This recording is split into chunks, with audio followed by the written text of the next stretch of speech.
ലോകത്തിൻ്റെ ചാരക്കണ്ണുകളെന്ന് വിശേഷിപ്പിക്കുന്ന ഇസ്രായേലിനെ തകർത്തത് അപ്രതീക്ഷിത ഹമാസ് ആക്രമണമായിരുന്നു. അതിൻ്റെ അപമാനത്തിൽ നിന്ന് ഇസ്രായേൽ പൂർണ്ണമായും മുക്തമായിട്ടില്ല. പ്രതികാരമായി ഗസയെ അവശിഷ്ട കൂമ്പാരമാക്കി മാറ്റിയിട്ടും ഹമാസിൻ്റെ ആക്രമണത്തിൻ്റെ ക്ഷീണം മാറിയിട്ടില്ല. ഇപ്പോഴിതാ ഇസ്രായേലിൻ്റെ തലസ്ഥാന നഗരം ആക്രമിച്ച് വീണ്ടും ഞെട്ടിച്ചിരിക്കുകയാണ് യമനിലെ ഹൂതികൾ. തലസ്ഥാനമായ ടെൽ അവീവിൽ ഹൂതികൾ നടത്തിയ ഡ്രോൺ ആക്രമണത്തിൽ ഒരാൾ കൊല്ലപ്പെട്ടു, 10 പേർക്ക് പരിക്കേൽക്കുകയും ചെയ്തു. അത്യാധുനിക ഡ്രോണുകളാണ് ആക്രമണത്തിന് ഉപയോഗിച്ചതെന്നാണ് ഹൂതികൾ അവകാശപ്പെടുന്നത്.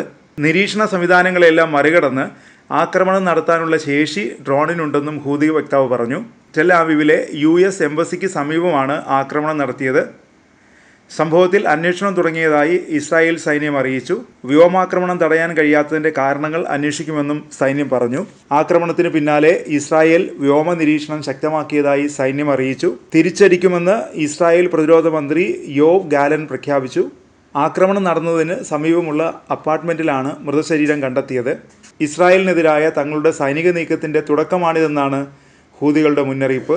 ഗസയിൽ അധിനിവേശം തുടരുന്നിടത്തോളം കാലം ആക്രമണം ശക്തമാക്കുമെന്നും ഇസ്രായേൽ എല്ലായിടത്തും കരുതിയിരിക്കേണ്ടി വരുമെന്നും ഹൂതികളുടെ വക്താവ് ഹസാം അൽ അസദ് മുന്നറിയിപ്പ് നൽകി. ലെബനനിലെയും ഇറാഖിലെയും പലസ്തീനിലെയും പ്രതിരോധ മുന്നണികളുമായി സഹകരിച്ചാണ് ഇസ്രായേലിനെതിരായ നീക്കമെന്നും ഹസാം അൽ അസദ് കൂട്ടിച്ചേർത്തു.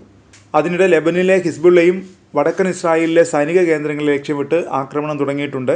അമേരിക്കൻ സന്ദർശനത്തിന് ഇസ്രായേൽ പ്രധാനമന്ത്രി ബെഞ്ചമിൻ നെതന്യാഹു ഒരുങ്ങുന്നതിനിടെ വെടിനിർത്തൽ ചർച്ചകൾക്കായി ഇസ്രായേൽ സംഘം വീണ്ടും കെയ്റോയിലെത്തി. US-ൻ്റെ പശ്ചിമേഷ്യൻ പ്രതിനിധി ബ്രെറ്റ് മക് ഗുർക്കും കെയ്റോയിലെത്തും. കെയ്റോയും ദോഹയും കേന്ദ്രീകരിച്ചുള്ള ചർച്ചകളിൽ പ്രതീക്ഷയുണ്ടെന്ന് വൈറ്റ് ഹൗസ് പ്രതികരിച്ചു. ഗസയിൽ വെടിനിർത്തൽ വരുന്നതോടെ ലെബനൻ അതിർത്തിയിലെ സംഘർഷത്തിനും അയവ് വരുമെന്നും വൈറ്റ് ഹൗസ് വ്യക്തമാക്കി. അതിനിടെ തെക്കൻ ഗസയിലെത്തിയ നെതന്യാഹു സൈനികരുമായി ആശയവിനിമയം നടത്തി.